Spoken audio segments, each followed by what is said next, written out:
Hi friends, it's Thursday morning. இன்றைக்கி கொஞ்சம் fish வாங்கிட்டு வந்திருந்தோம். ஸோ அதை வந்து ஃபிஷ் ஃப்ரை பண்ணிட்டு குழம்பு வைக்கலான்னு சொல்லிட்டு ஃபஸ்ட்டு ஃபிஷ் ஃப்ரைக்கு மேரினேட் பண்ணி ஃப்ரிட்ஜில் வச்சாச்சு. அண்ட் பார்த்திங்கன்னா நான் எப்போவுமே செட்டிநாடு ஸ்டைலில் தான் செய்வேன். ஸோ அதுக்குமே எல்லாத்தையும் வதக்கி எடுத்து வச்சாச்சு ஆடுறதுக்கு.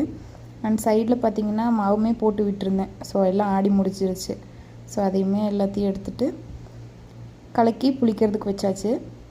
அது நல்லா ஆறுனதுக்கப்புறம் பார்த்திங்கன்னா அரைச்சி எடுத்துகிட்டு வந்துட்டு மண் சட்டியில் தாளிக்க செஞ்சுட்டேன். இது மண் சட்டியில் செய்யும்போது டேஸ்ட்டுமே சூப்பராக இருக்குது. ஸோ ஆட்டி வச்ச கூட்டு புளி தண்ணி எல்லாம் போட்டு மீன் குழம்புமே ரெடி பண்ணியாச்சு. அண்ட் லஞ்சுக்கு பார்த்திங்கன்னா கூடவே ஒயிட் ரைஸ் வச்சுட்டு கொஞ்சமாக ஃபிஷ் ஃப்ரையும் வச்சு லஞ்ச் சூப்பராகவே சாப்பிட்டேன்.